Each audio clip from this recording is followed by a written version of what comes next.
वंदे मातरम नमस्तुभ्यम। आप सभी का स्वागत है सैपियंस क्वेस्ट में। आज हम सभी लोग एक नई सीरीज शुरू करने जा रहे हैं। जो आपकी बुक क्लास 12th की बुक है इंडिगो, उसका जो प्रोज सेक्शन है उसको हम लोग कवर करेंगे, जिसमें कई चैप्टर्स हैं। The last lesson, lost spring, deep water, the right trap, Indigo, poets and pancakes, the interview going places. जो आपके प्रोज सेक्शन का जो पार्ट आता है उसको हम लोग शुरू करेंगे। और सबसे खास बात यहाँ पर है क्लास 12th की जो आपकी बुक्स है, द इंग्लिश कोर की बुक द इंडिगो जो है, उसको पूरी तरह से लाइन बाय लाइन, एक एक वर्ड बाय वर्ड कवर करेंगे। कोशिश हमारी ये रहेगी कि कोई चीज़ छूटने नहीं पाएगा। और हाँ, आप लोग भी कोशिश ये करिएगा कि आप लोग यदि इसको वीडियो देखने के बाद एक बार यदि अपने से पढ़ भी लेते हैं तब भी आपको एक एक चीज़ क्लियर हो जाएगी। नहीं भी पढ़ते हैं तो हमारी कोशिश ये रहेगी कि आपको शायद ही पढ़ना पड़े बुक यह वीडियो देखने के बाद, क्योंकि इसमें हम line by line, word by word बहुत ही सरलता के साथ, बहुत ही सुस्पष्टता के साथ कवर करेंगे। और हाँ, एक एक चीज़ इसमें कवर होने वाली है, कोई चीज़ बाहर की नहीं होगी। तो इसको आप लोग शेयर कर दीजिए। और हाँ, अपने दोस्तों को भी ये बता दीजिए कि अब यूट्यूब के इतिहास में एक नई सीरीज शुरू होने जा रही है, जिसमें हम सभी लोग इंग्लिश को बहुत ही सरलता के साथ, बहुत ही आसानी के साथ वर्ड बाय वर्ड कवर करेंगे।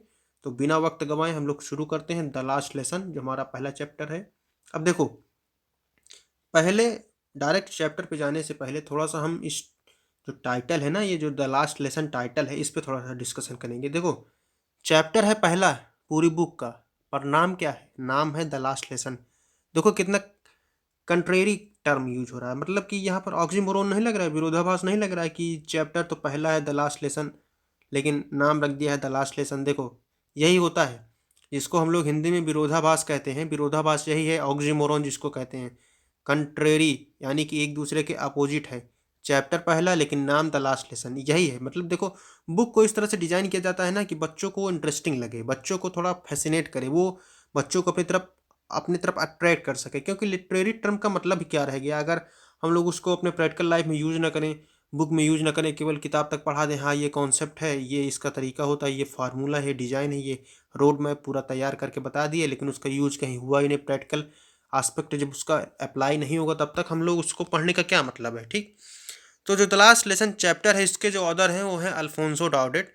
और जो बेसिकली जो कहानी है ना, ये कहानी उस समय की है जब कहानी हमारे अराउंड रिवॉल्व करती है 19th सेंचुरी की। जब देखो, जो हमारा एक देश था प्रोशिया, प्रशिया में उस समय लीडर थे बिस्मार्क। आप लोगों ने हिस्ट्री में पढ़ा होगा क्लास 10th में।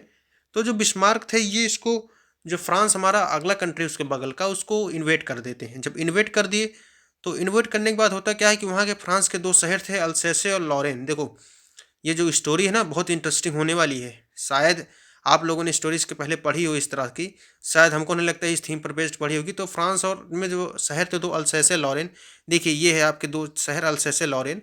तो होता क्या है कि इन दोनों शहर पर बिस्मार्क जो है, बिस्मार्क के द्वारा कब्जा कर लिया जाता है। तो सबसे अच्छी चीज़ क्या होती है किसी देश की, कि वहाँ की जो भाषा होती है ना, लोगों को बहुत प्यारी होती है। यदि हम लोग भारत देश के निवासी हैं, हम लोग की जो भाषा है हिंदी, तो हम लोग को क्यों नहीं प्यारी? भैया बचपन से वही बोलते आ रहे हैं तो प्यारी लगेगी। जिस चीज़ को हम लोग बचपन से लेकर अपने मृत्यु के अंत तक, जब तक रह जीवित है तब तक उसका इस्तेमाल कर रहे हैं, तो प्यारा लगेगी ही। अगर हमारा हाथ है, हमारा सर है, शरीर का कोई भी हिस्सा होगा, प्यारा होगा, क्योंकि हम उसका इस्तेमाल कर रहे हैं। पर यदि आपका कोई एक हाथ काट दिया जाए और वहाँ पर लगा दिया जाए किसी दूसरे का हाथ या फिर किसी जानवर का हाथ, तो आपको अच्छा लगेगा? नहीं अच्छा लगेगा। सिंपल सी बात है, साधारण सी बात है। और जो नेशनलिटी होती है, नेशनलिटी क्या है? नेशनलिटी, आप जिस नेशन से बिलोंग कर रहे हो उस नेशन की आइडेंटिटी ही नेशनलिटी है। ठीक। आप उस नेशन के जो कल्चर है, जो सिविलाइजेशन है, जो उसका वर्क है, जो कस्टम है, रीति रिवाज है, मतलब जितनी भी चीज़ें उस देश से आपको जोड़ती हैं वही इसने नेशनलिटी है। तो यहाँ पर ये अपने एक बचपन की कहानी बताते हैं अल्फोंसो डाउडेट जी। इनका जो जन्म हुआ 1840 से लेकर 1897 तक, इनकी मतलब लाइफ स्पैन है। इनकी जो एज है, आप एज कैलकुलेट कर सकते हैं। ज़्यादा ये बड़े, बहुत ज़्यादा दिनों तक ये जीवित नहीं रहे, मतलब कुछ कारण रहा होगा, इनके अपने पर्सनल चीज़ें रही होंगी।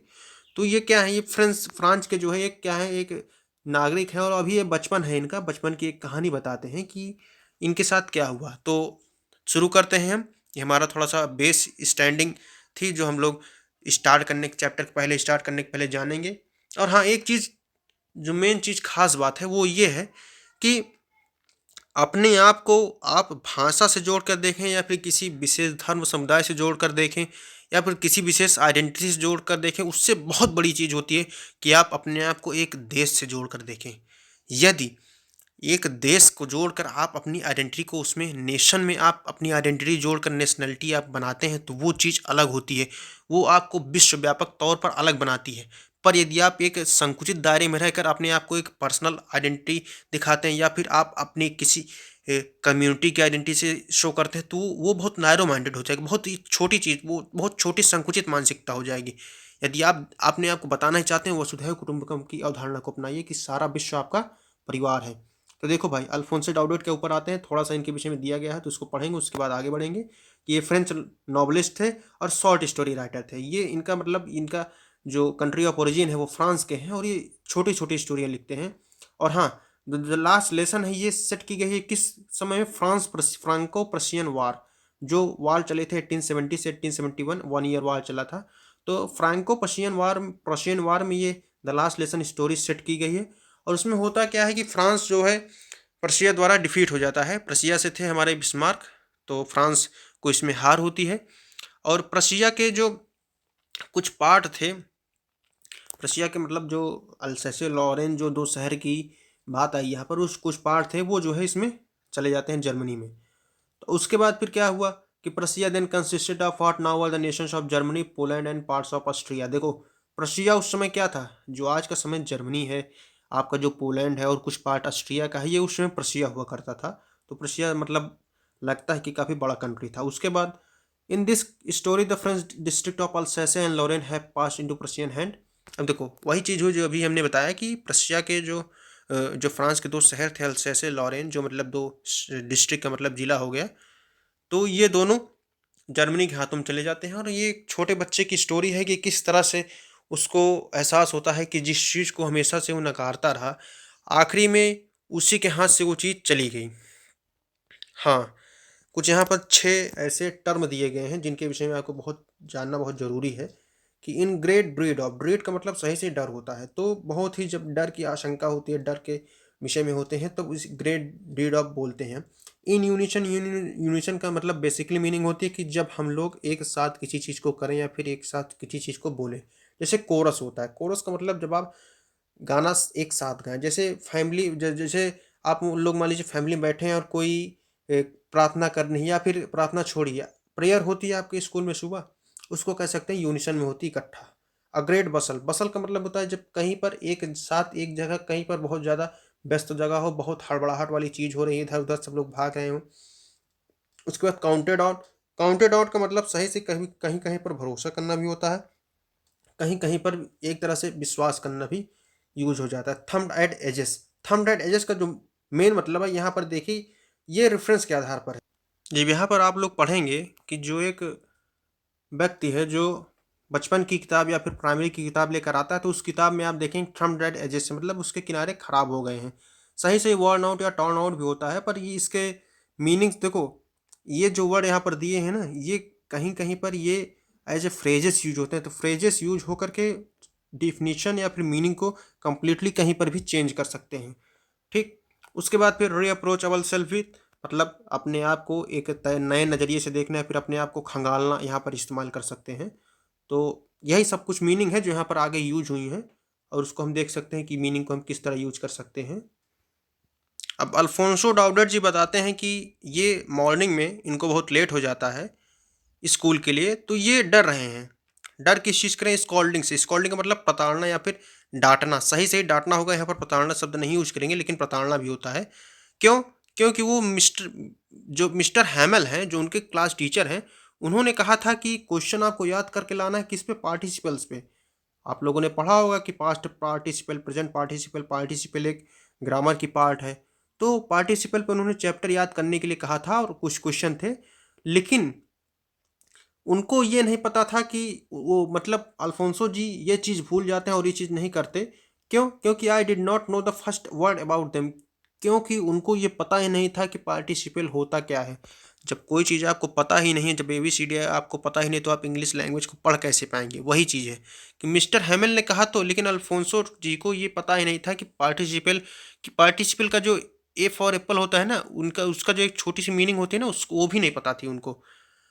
तो उसके बाद for a moment I thought of running away and spending the day out of doors. उन्होंने कुछ समय के लिए सोचा कि काहे ना हम लोग यहाँ से भाग जाएं, थोड़ा मतलब बाहर जाएं और इस चीज़ से बचने की पूरी कोशिश करें। मतलब जैसे होता नहीं कि आज बंक मार दें स्कूल में, आज यहाँ पर स्कूल जाए ना। तो उन्होंने सोचा तो क्यों, क्योंकि बाहर बहुत ही खुला हुआ आसमान था, बाहर बहुत ही ठंडी कम थी, गर्मी थी। जैसा कि आप लोग जानते हैं जो वेस्टर्न कंट्रीज़ हैं, आपकी जर्मनी, प्रशिया हो गई, जो अभी बात हुई ऊपर, जो ऑस्ट्रिया के कुछ पार्ट से, तो वहाँ पर ठंडी होती है। तो वहाँ पर थोड़ी सी भी अगर धूप खुल जाए ना, तो उनको गर्मी बहुत अच्छी लगती है। तो बाहर बहुत गर्मी थी। जो चिड़िया थी वो जो है पेड़ों पर बैठ कर चर्पिंग कर रही थी, मतलब कि चहचहा रही थी। और ओपन फील्ड जो थी उनकी, वहाँ पर उन्होंने उसने देखा कि जो पर्शियन सोल्जर्स थे वो ड्रिलिंग कर रहे थे। ड्रिलिंग का मतलब होता है अपनी प्रैक्टिस जो कर रहे थे। जो आप सोल्जर्स को देखते हैं, सोल्जर्स दौड़ते हैं, अपने जो उनके आर्म्स एंड एमुनिशन होते हैं उनको वो लोग एकदम स्पेसिफाई उसको टेस्टिफाई करते हैं, कई यूज करते हैं। तो उनकी जो प्रैक्टिस होती है वो कर रहे थे, वो अपनी फिजिकल एक्सरसाइज कर रहे थे। चिड़िया चहचहा रही थी। तो भाई उसको लगा क्यों आज स्कूल काहे जाएं, आज ऐसे मतलब मौज मनाएं, आज ना जाएं स्कूल। लेकिन सबसे खास चीज़ ये थी कि जो पार्टिसिपेंट्स का रूल था, उनको जो याद करना था, जो क्वेश्चन याद करने थे, उससे ज़्यादा उनको ये लुभा रहा था। यहाँ पर टेम्पटिंग जो शब्द है ना, टेम्पटिंग शब्द का होता मन मतलब होता है लुभाना, यानी कि अट्रैक्ट करना, आकर्षित करना अपनी तरफ।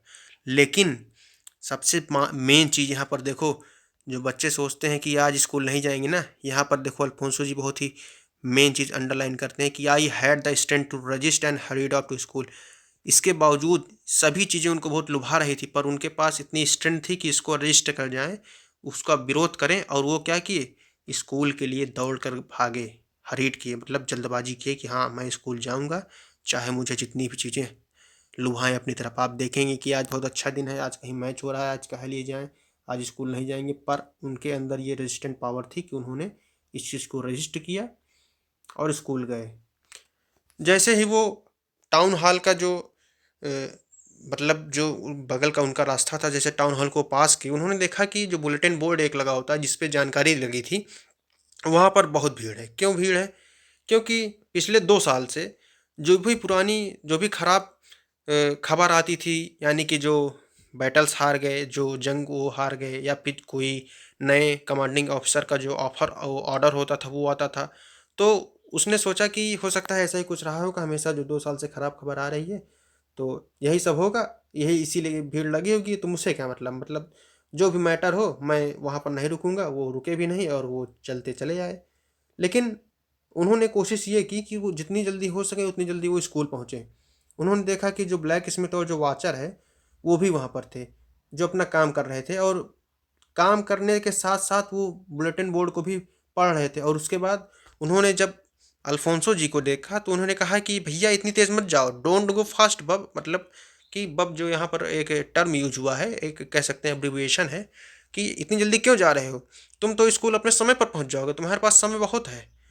तो अल्फोंसो जी को लगा कि मेरे मज़ा तो नहीं ले रहा है, मतलब ऐसे मजाक तो नहीं बना रहा है कि मैं रोज़ लेट से जाता हूँ और हो सकता है ऐसे मज़ा ले रहा हो कि हाँ लेट जाएंगे और हम डांट खाएंगे, वही चीज़ है कि मतलब हमारा मज़ा ले रहे हैं।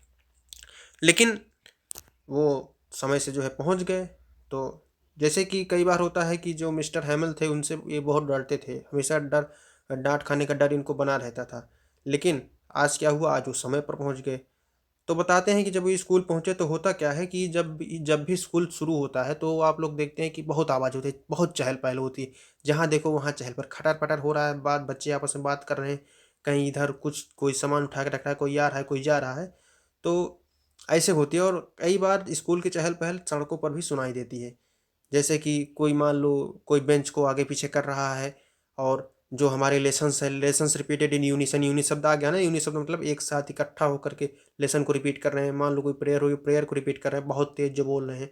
और हाँ, सबसे मेन चीज़ यहाँ पर कि with our hands over our ears to understand better better, मतलब कि अब अपने हाथ को कानों पर रख करके अच्छे से समझ सकते हैं। यहाँ पर मतलब मेन मेन मतलब यहाँ पर रीजन ये, यहाँ पर कहने का शब्द जो यहाँ पर टर्म यूज, ऐसा नहीं है कि वो कान बंद करने के लिए कह रहे हैं, वो कह रहे हैं कि आप चीज़ों को समझने के लिए। अब देखो सभी लोग इकट्ठा जब बोलेंगे, कोई चीज़ की चैंटिंग करेंगे, जैसे देखो मंत्र भी साथ में बोले जाते हैं, तो जब साथ में बोलते हैं तो अच्छा भी लगता है। और वो सुन भी सकते हैं आप लोग। लेकिन वो यहाँ पर एक्सप्लेन कर रहे हैं, एक-एक चीज़ को बहुत बारीकी से एक्सप्लेन कर रहे हैं कि जैसे टीचर है, अब मान लो टीचर रूलर को पीट रहा है, तो जब टेबल पर वो र रूलर से पीट रहा है, जो रैपिंग कर रहा है वो भी सुनाई दे सकती है, वो भी सुनाई सुनाई दिया जा सकता है। लेकिन आज क्या था? आज बहुत ही सब शांत था, बहुत स्टिल था, but now it was also so still I had counted on the commotion to get my desk without being seen. अब देखो, आज का थोड़ा डिफरेंट वातावरण था, थोड़ा एकदम बिल्कुल डिफरेंट अपोज़िट बताते हैं कैसे कि हर दिन होता क्या है कि बहुत ही वातावरण बहुत चहल-पहल, बहुत ऊठा-पटक भरा माहौल होता है, लेकिन आज एकदम से डिफरेंट था, उसको थोड़ा अजीब लगा, ऐसा क्यों है? तो ये एक-एक बारीकी सारी चीज़ें बता रहा है और बता रहा है कि आज इतनी शांति थी। जैसे संडे को स्कूल बंद होता है ना, संडे मॉर्निंग को, तो संडे मॉर्निंग को स्कूल बंद होता है जब कोई नहीं रहता, उतनी शांति आज थी। हर चीज़ एकदम अपनी जगह पर थी, सभी चीज़ें परफेक्ट थी। तो उसने देखा कि वो विंडो से देखता है कि जो उसके क्लासमेट थे सभी अपनी जगह पर हैं। बाहर से देखो, जब आप आएँगे तो देखेंगे कि हाँ, आप विंडो को देख सकते हैं, तो वही चीज़ वो देख रहा है कि अंदर से और बाहर से एकदम क्लियर चीज़ें दिख रही हैं कि हाँ, क्लासमेट्स उसके अपनी जगह पर थे और जो मिस्टर हैमेल थे, वो नीचे आ रहे थे और टेरिबल आयरन रूलर को लेकर के, मतलब जो लोहे की पटरी होती है, वो अपने हाथ में लेकर के, जो टेरिबल यहाँ पर शब्द यूज़ है मतलब खतरनाक, तो वो रू लोहे की पटरी को लेकर आ रहे हैं, वो जो बहुत खतरनाक उनको लगती है। तो जब वो गया वहाँ पर, तो I had to open the door and go in before everybody. उसने सोचा कि मैं क्यों ना दरवाज़ा खोल के सबसे पहले चला जाऊँ। तो you can imagine how I blushed and how फाई फ्राइटेंड आई वाज़। देखो, 2 चीज़ यहाँ पर फिर कंट्रेरी इसने यूज़ की, क्योंकि ब्लश्ड का मतलब होता है सही-सही खुशी, या फिर एक तरह से कह सकते हो शर्माना भी यूज़ करते हैं, कर सकते हैं, लेकिन यहाँ पर सही से खुशी क्या है। लेकिन वो खुश भी था क्योंकि वो बहुत पहले आ गया था, बहुत समय से आ जा गया था और आज बहुत शांति थी। लेकिन डरा हुआ भी था, क्यों? क्योंकि भैया पार्टिसिपल पे उसको लेसन सुनाना है, नहीं सुना पाए तो क्या होगा? लेकिन कुछ नहीं हुआ। क्यों? क्योंकि मिस्टर हैमेल ने अल्फोंसो जी को देखा और बहुत ही आसानी से कहा कि जाओ भैया फ्रेंच, अपनी जगह पर आप जो है बैठ जाओ। और हाँ, हम तो तुम्हारे बिना ही शुरू कर रहे थे। मतलब कि अब देखो, जो अभी तक हम अल्फोंसो जो ऑथर की बात लेकर चल रहे थे, यहाँ पर अब बच्चे का नाम आ गया लिटिल फ्रेंच। लिटिल फ्रेंच, इसको थोड़ा-सा हाइलाइट करेंगे हम लोग कि लिटिल फ्रेंच यानी कि छोटे फ्रेंच। जैसे कई बार कहते नहीं, अरे बेटा आ गए क्या? तो वहाँ वही यहाँ पर डिनोटेशन यूज़ हो रहा है कि हम तो तुम्हारे बिना ही शुरू कर रहे थे, तुम आ गए, आओ बैठो। तो भैया फ्रेंच भैया गए और वो वहाँ पर अपने जंप्ड ओवर द बेंच। अब जंप्ड ओवर का मतलब ऐसा नहीं कि कूद कर बैठे, मतलब उसका सही जो एग्जैक्ट आप फ्रेज को लेंगे, यहाँ पर जंप्ड ओवर है। केवल जंप्ड लेंगे तो कूदना हो जाएगा, लेकिन जंप्ड ओवर है मतलब कि वो जाकर वहाँ पर बेंच पर बैठ गए। बेंच को क्रॉस किए, जाकर वहाँ पर बैठ गए। तब तक तब तक उसको थोड़ा-थोड़ा डर था कि कैसे उसने देखा कि आज जो उसका डर है, लेकिन डर के बावजूद वो देख रहा है कि जो हमारे टीचर हैं, जो अपना ब्यूटीफुल ग्रीन कोट पहने हैं, उसके बाद वो जो शर्ट है उनकी, शर्ट भी बहुत अच्छी लग रही है। बारीकी से उसने क्लासरूम को एक्सप्लेन किया। अब उसके बाद जो आउटफिट है उनके टीचर का, एम हैमल का, उसको एक्सप्लेन कर रहा है कि कैसे लिटिल ब्लैक सिल्क की जो कैप वो पहने और ऑल एम्ब्रॉयडर्ड है, मतलब सभी में कुछ न कुछ नक्काशी, कुछ न कुछ कारीगरी की गई है। और हाँ, ये जो आउटफिट उन्होंने बताया ना, जो वर्णन किया, ये इंस्पेक्शन और प्राइज़ डेज़ के अलावा वो कभी नहीं पहनते थे। आज देखो, आज क्या था, beside the whole school seemed so strange and solemn. आज पूरा स्कूल एकदम अजीब और एकदम शांत लग रहा है। सोlemn का मतलब बहुत शांत होता है। But the thing that surprised me most was to see on the back benches that were always empty. अब देखो, सबसे आश्चर्यचकित करने वाली बात यहाँ पर क्या थी, जो मिस्टर फ्रेंच को लगी, कि फ्रेंच ने देखा जो सीट की थी क्लास के पीछे की, जो हमेशा खाली होती थी, वो आज पूरी-पूरी भरी है। आज जो वहाँ पे गाँव के लोग हैं वो सब आए हुए हैं और बैठे हैं। और एक ओल्ड हाउज़र है, हाउज़र किसी का नाम है, वो 3 कॉर्नर हैट पहने, 3 कोने की वो हैट पहने हैं। और हमारे जो फॉर्मर मेयर हैं, मेयर कौन होता है? मेयर शहर का जो फर्स्ट पर्सन होता है उसको मेयर कहते हैं। जैसे एडमिनिस्ट्रेटिव हेड जिसको कह सकते हैं आप, जो इलेक्ट होके आता है, और जो सेलेक्ट होके आता है, जो एडमिनिस्ट्रेटिव हेड होता है, उसको डीएम कहते हैं, और जो इलेक्शन के बाद आता है वो मेयर होता है। और जो हमारे फॉर्मर पोस्ट मास्टर हैं वो भी बैठे हैं, और कई लोग अदर आके पीछे बैक बेंचेस पे बैठे। उसको कुछ नहीं समझ में आया कि ऐसा क्यों है। और हाँ, सभी लोगों को उसने देखा बहुत सैड हैं। और जो हाउज़र हैं वो एक पुरानी प्राइमर लेके आए। प्राइमर उसको कहते हैं, प्राइमर देखो पेंट भी होता है, लेकिन यहाँ पर जो प्राइमर शब्द है उसका मीनिंग होता है कि जो प्राइमरी की बुक्स होती हैं उसको प्राइमर कहा जाता है।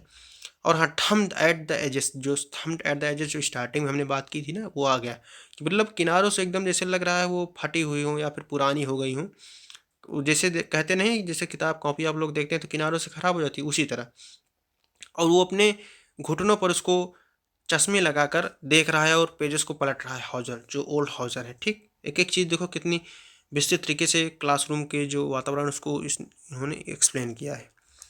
तो जब फ्रेंड्स पूरा सोच ही रहे थे तभी एम हेमल अपने चेयर पर माउंट होते हैं, बैठते हैं और वो कहते हैं बहुत ही जेंटल टोन में कि मेरे बच्चों, my children, this is the last lesson I shell give you.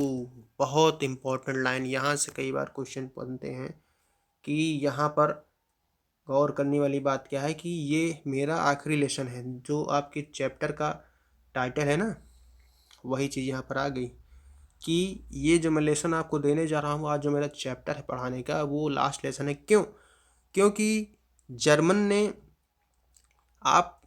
ने फ्रांस पर कब्जा कर लिया। जो आपके दो डिस्ट्रिक्ट है, अल्सैस से लॉरेन और बर्लिन, बर्लिन क्या है, जर्मनी की कैपिटल है बर्लिन। वहाँ से आदेश आया है कि अब आपको लोगों को केवल जर्मन पढ़ाया जाएगा। अब देखो, बहुत ही सैड मोमेंट था उन लोगों के बीच में कि मेरे देश को किसी ने कब्जा कर लिया और दूसरा कोई देश आकर दूसरी कोई भाषा पढ़ाई गई। मतलब सोचो, आप स्वयं सोचो कि आपके देश को जितने समय तक गुलाम बनाया गया, भारत को, उन लोगों के ऊपर, पुराने लोगों के ऊपर, आपके पूर्वजों के ऊपर क्या गुजरी होगी, हमारे पूर्वजों के ऊपर क्या गुजरी होगी।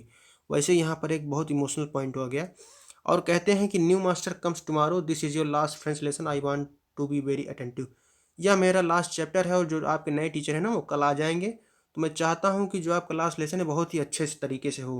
मतलब इसमें आप लोग बहुत सावधानी के साथ इस लास्ट लेसन को पढ़िए। तो यही चीज़ इन्होंने कही कि मैं यहाँ पर चाहता हूँ। अब देखो, यहाँ पर ये चीज़ सुनते ही ना, जो फ्रांस था, फ्रांस के दिल पर दिल को काटो खून नहीं, मतलब उसके शरीर को काटो खून नहीं, एकदम आश्चर्यचकित कि भैया थंडर क्लैप का मतलब समझते हो, बिजली गिर गई उसके ऊपर कि कैसे हुआ। आज तो पूरा टाउन हॉल जो उसने देखा था, पूरा टाउन हॉल एकदम सन्नाटे से भर गया। वो भी सोच रहा है कि मेरा लास्ट लेसन, मतलब मेरा फ्रांस फ्रेंच का लास्ट लेसन, जो फ्रेंच भाषा है उसका लास्ट लेसन, मैंने तो कुछ सीखा ही नहीं अभी तक, मुझे सही से लिखना नहीं आया। उसके शरीर पर मानो सांप लौट गया। उसने सोचा कि मैं कुछ आज तक पढ़ा नहीं, मैंने कोई चीज़ सीखी नहीं और आज मतलब मेरा लास्ट लेसन आ गया, अब मैं इस फ्रेंच लेसन को पढ़ूंगा ही नहीं, फ्रेंच भाषा को पढ़ूंगा ही नहीं। तो बहुत उसके अंदर दर्द हुआ, बहुत उसने सॉरी फील किया कि मैं अगर काश मैं सीख लिया होता। आज देखो कितनी लेट हो गई, कितना देर हो गया, आज कितनी देर हो गई। मतलब यही चीज़ होती है कि कई बार हम लोग सोचते हैं कि भैया कल कर लेंगे, कल कर लेंगे, लेकिन होता क्या है, लास्ट में पता चलता है कि अब तो भाई समय ही नहीं बचा। और जब समय नहीं बचा तो बाद में पछतावे के सिवा कुछ फील नहीं होता। कहते हैं ना कि दो पेन आपको सहने पड़ेंगे, या तो आज वर्क करके वर्कलोड का पेन सह लो, बाद में फिर आसानी से रहना, नहीं तो बाद में पछतावे का जो दर्द है उसको सहना। तो वही चीज़ है, ये बता रहा है कि मुझे बुक्स को जो जब न्यूसेंस लगती थी, मुझे बहुत ही ख़राब लगता था, कितनी हैवी होती थी उनको कैरी करना। मेरी जो ग्रामर थी, जो मेरी हिस्ट्री की बुक्स थी, वो मतलब मुझे कितनी, वो बताता है कि कैसे उसको फील होता था। और साथ ही साथ वो बताता है कि जो एम हैमल हैं, उनको उसको ये भी नहीं पता कि एम हैमल जाने वाले हैं और वो एम हैमल को अब दोबारा देख नहीं पाएगा। तो जो एम हैमल का जो रूलर था, जो वो स्टील की रूलर लेकर, जो आयरन की रूलर लेके पीटते थे और इतने वो दुष्टता जो करते थे बच्चों के साथ, वो सब चीज़ भूल गया। वो केवल इमोशनल हो गया कि अब तो टीचर को भी, जो टीचर स्टूडेंट का रिलेशन था उसको याद आने लगा। सारी चीज़ें जो बुरी चीज़ें थी भूल गया, अब उसको केवल अच्छी चीज़ें याद आ रही कि भैया बताओ कैसे होगा। और हाँ, अब उसको पता चला कि हाँ, इसी लास्ट लेसन के ऑनर में उन्होंने संडे क्लॉथ को जो है, जो मतलब बहुत अच्छे से जो सज के आए थे, अब वो समझ रहा है कि हाँ, अब अच्छे से इसीलिए अच्छे कपड़े पहन के वो आए हैं। और जो पुराने, मतलब जो पुराने कपड़े थे उसको उन्होंने रख दिया, अब नए कपड़े पहन के आ रहे हैं। जो विलेज के पर्सन्स हैं, जो बूढ़े लोग हैं, जो बूढ़े बुजुर्ग हैं, वो आकर क्लास की पीछे वाले बेंच पर बैठे हैं, इसीलिए क्योंकि वो सम्मान देना चाहते हैं। वो मतलब बहुत सॉरी फील करते हैं कि अब उनका स्कूल जो ओरिजिनलिटी थी, जो उनकी लैंग्वेज की ओरिजिनलिटी थी, जो उनका कल्चर था, वो अब वो नहीं रहने वाला।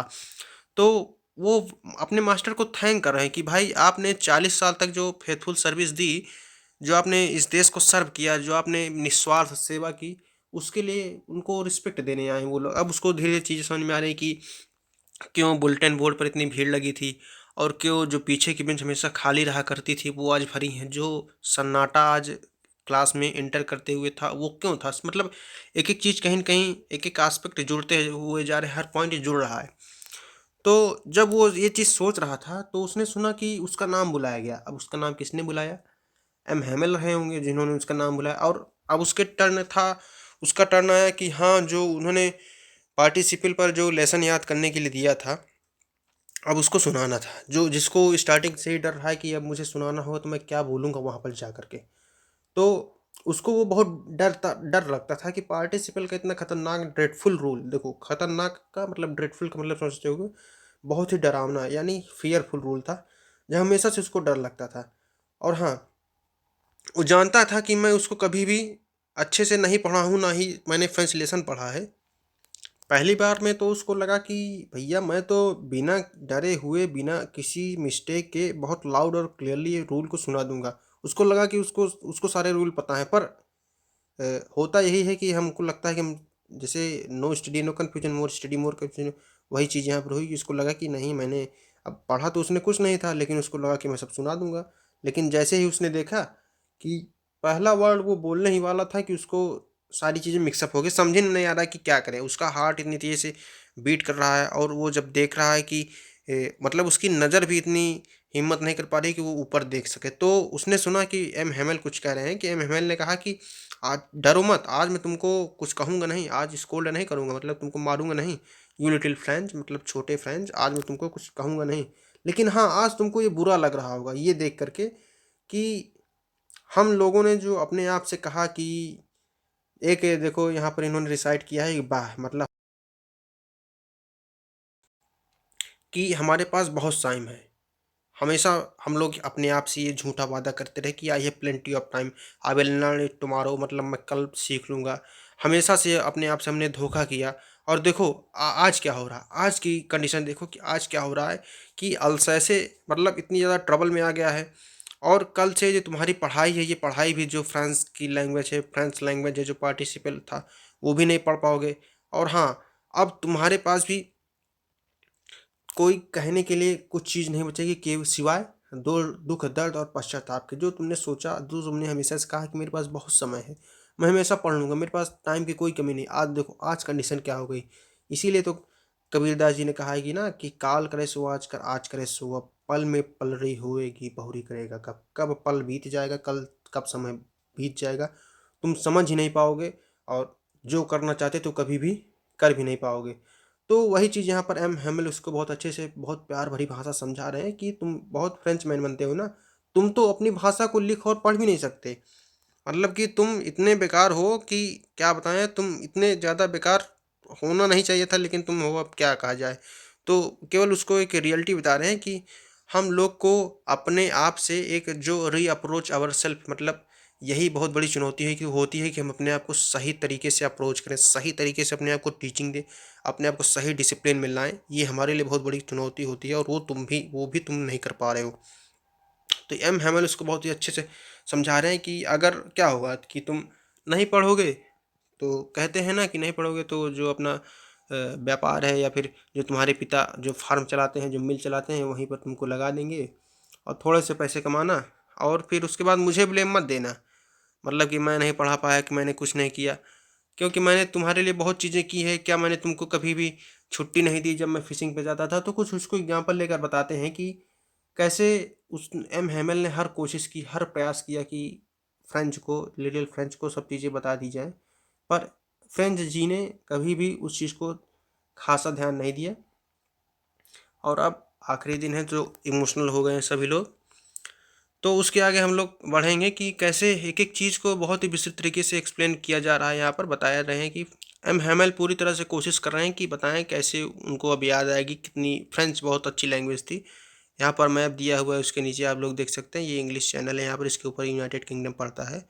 आप लोग देख सकते हैं ये फ्रांस है और इसकी जो कैपिटल है पेरिस है, और ये जो अल्सैस लॉरेन जो स्टार्टबर्ग का ये शहर है। ये देखिए यहाँ पर इधर से ईस्ट की तरफ से जर्मनी ने इन्वेड किया था और 2 शहर इनके कब्जा लिए। अब ये 1870-1871 का मैप है।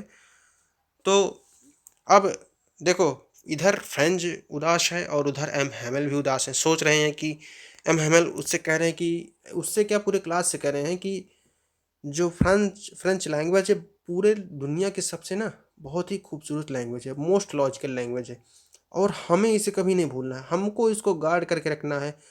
भले ही लोगों को गुलाम बना लिया जाए पर उनके अंदर की जो भाषा है, जो उनकी ओरिजिनल आइडेंटिटी है, उसको नहीं भूलना है। हमको लैंग्वेज के माध्यम से अपने आप को होल्ड करके पास्ट का जो हमारा जो अतीत है, जो हमारी हिस्ट्री, उसको नहीं भूलना। इसके माध्यम से हम बाइंड हो सकते हैं।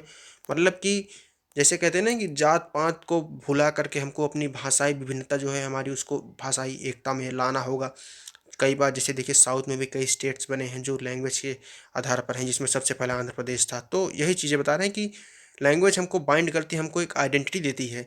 तो एक एक चीज़ बहुत ही अच्छे से एम हेमल जी बता रहे हैं अपने बच्चों को और थोड़े से भावुक भी हो गए हैं कि क्या हुआ यदि हमको वो लोग जेल में बंद कर देंगे, हम लोग को गुलाम बना लेंगे, पर हम भी तब भी हमें अपनी लैंग्वेज को बचाना होगा।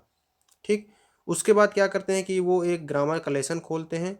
Then he opened a grammar and read us our lesson. उसके बाद फिर वो अपने चैप्टर खोलते हैं और फिर एक लेसन पढ़ना शुरू करते हैं, लेसन को पढ़ाना शुरू करते हैं। अब देखो यहाँ पर जो फ्रेंच है ना, लिटिल फ्रेंच, वो सोचते हैं कि वो बहुत अमेजिंग फील करते हैं। मतलब कि अब उनको हर चीज़ समझ में आ गई कि हाँ, जो हम लोग कहते हैं ना कि बहुत इजी है, बहुत इजी है, कि हाँ मैं कर लूँगा, हाँ मैं बाद में पढ़ लूँगा। अब समय की जो ओरिजिनल कीमत है ना, जो ओरिजिनल प्राइस, ओरिजिनल वैल्यू है, उनको ये समझ में आ रही है कि हाँ, अब अपने आप से धोखा नहीं, हमको एक अलग पर्सपेक्टिव से अपने आप को अप्रोच करना है। अपने आप को रियल एटीट्यूड से नहीं परखना है, अपने आप को एटीट्यूड में थोड़ा कमी लानी है और अपने आप को डिसिप्लिन रखना। उसको अब एक चीज़ और महसूस हो रही है कि मैंने कभी भी एम हैमल को बहुत ध्यान से नहीं सुना। और एक ख़ास बात ये भी हुई कि देखो हर जगह इसमें कंट्रेरिया है। वो कह रहा है कि एम हैमल ने कभी भी इतने पेशेंस के साथ, इतने जेंटल तरीके से ना कभी समझाया और ना ही उसने कभी उनको सुना। देखो स्टार्टिंग से ही इसमें ऑक्सीमोरोन आ रहा है, मतलब कि विरोधाभास इसमें चीज़ें फील हो रही कि एक एक जगह द लास्ट लेसन है जो कि पहला लेसन है, लेकिन द लास्ट लेसन नाम रखा गया है। और यहाँ पर देखो तो कह रहे हैं कि एम हैमल जेंटल तरीके से ना ही बताया और उसने ना ही कभी सुना। अब देखो टीचर अगर बच्चों के प्रति संवेदनशील नहीं होगा, अच्छे से प्यार से मोहब्बत से उसको नहीं पढ़ाएगा, तो बच्चे भी उतने पढ़ने में इंटरेस्ट नहीं लेंगे। और आज देखो इनकी क्या हालत हो गई। अब ये लोग बेचारे सैड फील कर रहे हैं। गांव के लोग भी आकर धन्यवाद देना चाहते हैं, 40 साल जो उन्होंने कंट्री को सर्व किया टीचर ने। तो यही चीज़ है कि आप लोग को उनको समझना होगा कि टीचर को भी समझना चाहिए और बच्चों को भी समझना चाहिए कि पेशेंस के साथ बच्चों को पढ़ाएं और बच्चे भी पेशेंस के साथ उनको सुने। मतलब पेशेंस बहुत ही ज़रूरी है।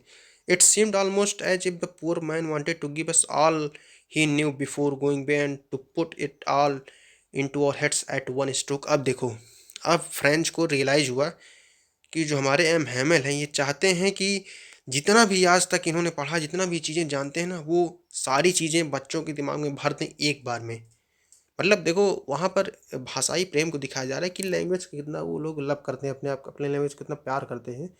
कि बता रहे हैं कि एम हैमल अपनी कंप्लीट 100% दे रहे हैं, अपनी 100% इफिशियंसी पे वर्क कर रहे हैं और चाहते हैं कि बच्चे ज़्यादा से ज़्यादा जाने। पर एक दिन में सारी चीज़ें नहीं होती। एक दिन में देखो, एक दिन में ना कोई शहर बसता है, ना ही कोई घर बनता है, और एक ही दिन में कोई सक्सेसफुल नहीं होता। ओवरनाइट सक्सेस जो होती है ना, वो ओवरनाइट डिफॉल्ट भी हो जाती है। ठीक है ना। तो जितनी चीज़ें जो ऊपर जाती हैं उतनी तेज़ी से नीचे जाती हैं, पर जितनी स्लो और स्टडी ग्रोथ होती है ना, उतना दिनों तक वो चीज़ टिकती है। और ऊपर जाने में समय लगता है, नीचे आने में समय नहीं लगता। पेड़ को बढ़ने में 10 साल लग जाते हैं, जड़ पकड़ने में 10 साल लगते हैं, पर काट के गिरा दो 1 सेकंड में गिर जाता है। तो वही चीज़ है कि एम हैमल अपनी पूरी कोशिश कर रहे हैं कि जितना जहाँ चीज़ जानते हैं सभी बच्चों को दिमाग में भर दे। पर ये संभव है? कभी संभव नहीं है। तो इम्प्रैक्टिकल बात हो गई। तो उसके बाद देखो after the grammar we had a lesson in writing. उस ग्रामर के बाद उनका एक लेसन था राइटिंग में। That the M Hamel had new copies for us written in beautiful round hand. अब देखो उस दिन एम हैमल के हाथ में एक बहुत ही प्यारी कॉपी थी जिसमें फ्रांस अल्सैसे लिखा हुआ था और राउंड साइड में लिखा था। जैसा लग रहा था कि पूरे क्लासरूम में ना, पूरे स्कूल रूम में ना, कोई फ्लैग जो है बहुत ही सुंदर सा, बहुत ही प्यारा सा लटक रहा हो। और उनको देखकर बहुत अच्छा लग रहा था कि अब देखो, इन लोग को ना लास्ट समय पर पता चल रहा है कि आज़ादी की कीमत क्या होती है। आज आप लोग किसी देश में जाइए जहाँ जो देश गुलाम हो, नॉर्थ कोरिया का एग्जाम्पल लीजिए, वो लोग कैसा सोचते होंगे। सोचो, जब तक उस चीज़ को कोई फील नहीं करता ना, उस चीज़ को उस चीज़ से गुजरता नहीं, उस चीज़ को समझ कोई नहीं पाता। कहते हैं कि एक कहावत है, जाके पैर न फटी विवाई, वो क्या जाने पीर पर आई। तो जिसके साथ कोई चीज़ होती है तभी उस चीज़ का वो कीमत समझता है, नहीं तो उसको चीज़ समझ में कम आती है। ठीक है ना। आज देखो क्लास में इतनी शांति थी कि केवल एक आवाज़ आ रही थी, पेन द्वारा पेपर पर लिखे जाने वाली आवाज़। और हाँ, एक बार तो ना बीटल्स भी फ्लू करके, पर किसी ने उन पर ध्यान नहीं दिया। मतलब बारीकी देखो, चैप्टर की बारीकी, जो एक एक चीज़ बहुत विस्तृत तरीके से एक्सप्लेन किया गया है। और जो फ्रेंच है ना, फ्रेंच को लगता है कि जैसे जो पीजन्स है, जो कबूतर है, जो कू कू बोलती है ना, वो भी जैसे उसको लगा कि आज तो कबूतर भी फ्रेंच में बोल रहा है। मतलब एक देखो, ये यहाँ पर किसी चीज़ को जब आदमी से जोड़ दिया जाए ना, तो उसको पर्सोनीफाई कहते हैं। पर्सोनिफिकेशन, जो फिगर ऑफ स्पीच यूज होती है, तो वहाँ पर figure of speech personification use कर रहा है कि क्या मतलब पीजन को भी वो लोग जर्मन सिखा देंगे बोलना। अब देखो, जो इन्वेजन है, जो इन्वेडर है जर्मनी, वो फ्रांस फ्रांस पर जो है जर्मन लैंग्वेज इम्पोज करेगा। तो क्या जर्मन लैंग्वेज में वो कबूतर को भी सिखा देंगे? कबूतर भी तो कुकू करेगी नहीं, कबूतर तो अपनी ही लैंग्वेज कुकू करेगी। तो एक यहाँ पर पर्सोनिफिकेशन के साथ साथ यहाँ पर कटाक्ष भी, यानी कि सार्कास्टिक वे में भी बता रहा है फ्रेंच की ऐसा तो है नहीं कि आप। अब भारत में देखो, विदेशों ने विदेशी विदेशी से कितने आक्रांता आए, कितने लुटेरे आए। तो ऐसा था नहीं कि उन्होंने उन्होंने केवल आदमी को गुलाम बनाया ना, पूरी नेचर को कहीं गुलाम तो बना नहीं पाए, और ना ही पूरा चीज़ को बदल दिया। तो आज देखो, भारत इतने दिनों तक लूटा कि उसके बाद आज भी, आज भारत सोने की चिड़िया था और है और हमेशा रहेगा। तो यही चीज़ वो एक्सप्लेन कर रहा है। उसके बाद उसने देखा कि जैम हैमल हैं, वो मोशनलेस चेयर पर बैठे हैं और केवल एक चीज़ देख रहे हैं। तो वो उसने सोचा कि यार, एम हैमल का मतलब मोशनलेस आज फील कर रहे हैं, मतलब एम हैमल भी रियल में सैड है क्या? एम हैमल कभी एक चीज़ को देखते हैं, कभी दूसरी तरफ देखते हैं। तो मतलब उसको लगा कि कोई पजल है जो एम हैमल सॉल्व करना चाहते हैं, मतलब कोई चीज़ को वो ठीक करना चाहते हैं, पर अब वो समय नहीं रहा। Fancy, for 40 years he had been there in the same place with his garden outside the windows in his class in front of him. 40 साल तक वो उसी जगह पर थे, और बाहर गार्डन था और क्लास उनके सामने थी। मतलब यही चीज़ वो बता रहे हैं कि just like that only the desk and benches have been worn smooth and the walnut trees in the garden were taller and the hope vine that he had planted himself twined about the windows to the rib. देखो बदली क्या क्या चीज़ें, जो desk और benches थी वो सभी जो है क्या हो गई, स्मूथ बन गए। मतलब देखो, कई बार होता है कि आप कहीं पर आते जाते रहे तो चीज़ें घिस जाती हैं, वैसे ही हुआ। वॉलनट ट्रीज बड़े हो गए, जो अखरोट के पेड़ थे। और जो एक प्लांट था होप वाइन, ये क्या है कि ये जो विंडोज से रूप तक के ट्वाइंड हो गया। मतलब जैसे देखो, कोई लता वाले पेड़ देखते हो ना आप, जो रेंग कर चलते हैं, जैसे कद्दू का पौधा हो गया, या फिर आपके और भी पौधे हैं, जैसे जो आपकी सब्जी होती है, निनुआ हो गई, और कई मतलब कई तरह की सब्जियां हैं, आपका जो खीरा हो गया, कुकुम्बर। तो इसने छत तक विंडो के माध्यम के चढ़ाई कर ली है, ये जो होप वाइन का प्लांट है। तो देखो, अब उनको कष्ट तो होगा ये सभी चीज़ों को छोड़कर। तो यहाँ पर वही चीज़ बता रहे हैं फैन कि how it must have broken his heart to leave it all. अब वो सब चीज़ छोड़कर जा रहे हैं, उनका दिल कितना टूटेगा। To hear his sister moving about in the room above packing their trunk for they must leave the country next day. अब देखो, वो अपनी बहन के साथ इस रूम को छोड़ करके, मतलब जो उनके सामान है उनको पैक करके, और उसके साथ अभी तक जो ऊपर रहते थे वो लोग, तो अब वो कंट्री को छोड़कर जा रहे हैं। मतलब उनको कितना सैड फील होगा कि आप 40 साल तक एक ही जगह पर हैं। यहाँ पर 1 साल रहने के बाद कितनी कनेक्शन जुड़ जाते हैं। तो 40 साल तक जो आदमी रहा होगा, वो सोचो कैसे छोड़कर जाएगा। तो अब देखो, उसके आगे क्या कहता है, but he had the courage to hear every lesson to the very last after the writing we had a lesson in history then the baby chant is dear. अब मतलब एक एक चीज़ बता रहा है वो कि कैसे उसके बाद जो लेसन था उसका हिस्ट्री का लेसन हुआ, उसके बाद जो बेबीज थी, जो बच्चे थे, उनको बताया गया। और उसके बाद फिर जो वहाँ पर जो पीछे रूम के पीछे वहाँ पर जो बैठा था, जो बैक बेंच पर, ओल्ड हाउसर, उसने भी अपने चश्मे पहने। और जो दोनों हाथ से जो प्राइमर उसने किताब लिया था, वो भी वो लेटर को बोल रहा था बच्चों के साथ, जो बा बी बाई बो बो।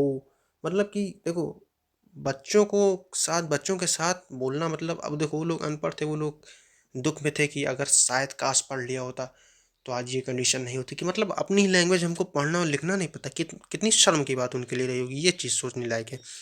You could see that he to watch crying. अब वो भी रो रहा था, जो मतलब पुराना जो बूढ़ा आदमी था हाउजर, वो भी रो रहा था। उसकी जो वॉइस थी वो भी लड़खड़ा रही थी इमोशन के कारण, मतलब दुखी था, सैड फील कर रहा था। And it was so funny to hear him that we all wanted to laugh and cry. Ah, oh, I remember it that the last lesson. अब देखो कंट्रास्ट यहाँ पर आ गया कि हम लोग को वो सुनकर हंसी भी आई और रोना भी आया। हंसी क्यों आई? क्योंकि एक बूढ़ा पर्सन बच्चों की किताब को लेकर पढ़ रहा है, तो हंसी आएगी ही। पर हंसने की चीज़ यहाँ पर नहीं थी, वो प्रेम था अपने लैंग्वेज के प्रति। उसके बाद क्या होता है कि जो चर्च की क्लॉक थी उसमें 12 बज गए, और उसके बाद जो एंजलस था, then the Angelus at the same moment the trumpets of the Persian descending from guild sounded under our windows। जो प्रशियन सोल्जर्स थे वो अपनी प्रैक्टिस करके लौट चुके थे, और उसके बाद एम हैमल स्टूड किए, मतलब खड़े हुए, और उनका जो चेहरा था एकदम उतर गया था, एकदम पीला चेहरा हो गया था। और उसके बाद वो बताता है कि मैंने उनको इतना बड़ा कभी नहीं देखा, मतलब वो आज बहुत ज़्यादा टॉल लग रहे थे। तो उसके बाद वो कहते हैं कि उन्होंने क्या कहा कि माय फ्रेंड्स, उन्होंने कहा कि I but something choked him, he could not go on. वो इतने ज़्यादा दुखी हो गए ना, इतने ज़्यादा वो हताश हो गए कि वो आई के वहीं पर रुक गए। उसके आगे वो बोल ही नहीं पाए कि मतलब बोलना क्या है। उसके बाद वो ब्लैक बोर्ड पर टर्न हुए और उन्होंने एक चाक के पास पीस लिया, और उसके पास कुछ लिख दिया कि वी वाला फ्रांस, मतलब कि फ्रांस आई लव यू, इसका जो ओरिजिनल मतलब मीनिंग होता है। और उसको बहुत ही बड़े बड़े अक्षरों में उन्होंने ब्लैक बोर्ड पर लिखा। Then he stopped and leaned his head against the wall and without a word he made a gesture to us with hand, school is dismissed, you may go। बहुत ही इमोशनल पल रहा होगा, मतलब आप सोच नहीं सकते कि एक टीचर के लिए कितनी शर्म की बात होगी कि वो चाहता है बहुत चीज़ सिखाना, पर वो सिखा नहीं सकता, उसके हाथ बंधे हुए, वो मजबूर हो गया। तो एम हैमल जो थे ना, हमेशा से ही स्ट्रिक्ट टीचर थे, पर आज उनकी स्ट्रिक्टनेस नहीं थी। आज वो चार्मिंग लग रहे थे, और बहुत ही जेंटल, बहुत सिंपल तरीके से वो सारी चीज़ें बताना चाहते थे। लेकिन आज उनके साथ मजबूरी थी, उनका लास्ट डे था।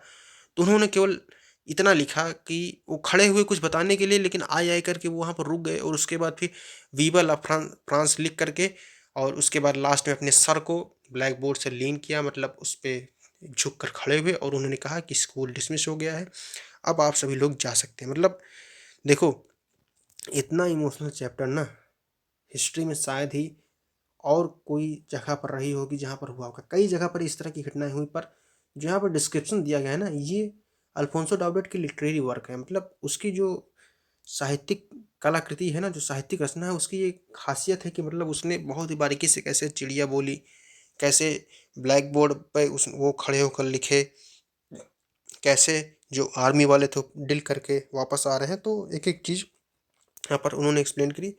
हमारा चैप्टर यहाँ पर कंप्लीट होता है। कुछ क्वेश्चंस हैं यहाँ पर, बहुत ही क्वेश्चंस बहुत ही आसान है, इतने क्वेश्चंस टफ नहीं होते हैं, बहुत आप लोग कर लेंगे। और यदि कोई कोई कमी रही हो, कोई भी दिक्कत रही हो, तो आप लोग कमेंट बॉक्स में कमेंट कर सकते हैं। आपको पसंद आया हो तो लाइक, सब्सक्राइब और शेयर ज़रूर करिएगा, और हमारे साथ ऐसे जुड़े रहिए, क्योंकि ये जो सीरीज़ है ना, इस सीरीज़ में हम हर एक चैप्टर को कवर करने वाले हैं, और बहुत ही आसानी के साथ कवर करेंगे। कोशिश हमारी ये रहेगी कि शायद ही आपको चैप्टर को दोबारा पढ़ना पड़े, और पढ़ने की ज़रूरत शायद ही नहीं पड़ेगी यदि आप वीडियो को एक दो बार देख लेते हैं ना। तो हमारा ये दावा है कि एक एक चीज़ बहुत ही बारीकी के साथ आपको कवर हो जाएगी। और ये जो सीरीज़ है ना, इस सीरीज़ को पूरा देखिए, हर वीडियो आपको, हर चैप्टर का हर वीडियो एक मिलेगा। और हाँ, अपने साथ जो भी आपके सहपाठी हैं, जो भी आपके दोस्त हैं, उनके साथ शेयर कर दीजिए, उसको ज़्यादा से ज़्यादा लाइक सब्सक्राइब करवाइए। क्योंकि ये जो टीचर की एजुकेशन यहाँ पर हम दे रहे हैं ना, आप एज ए टीचर, हम एजुकेशन आपको दे रहे हैं, आप एज ए स्टूडेंट एजुकेशन को एक्सेप्ट कर रहे हैं। ये बिल्कुल फ्री ऑफ कॉस्ट रहने वाली, इसमें कोई भी आपको किसी तरह का पेमेंट नहीं करना है, तो उससे सावधान रहिएगा। और हाँ, लास्ट में हम ये कहेंगे कि इंग्लिश जो आपकी बुक है ना, बहुत ही आसानी के साथ, बहुत सरलता के साथ हम कवर करेंगे। कोई दिक्कत आपको नहीं रहने वाली है, तो उसको लाइक, सब्सक्राइब और शेयर जितना हो सके उतना करिए और करवाइए। इसके साथ ही हम चैप्टर को एंड करते हैं। बने रहिए हमारे साथ सैपियंस क्वेस्ट में। और लास्ट में एक चीज़ और कहेंगे कि नमस्तुभ्यम, वंदे मातरम, जय हिंद, जय भारत।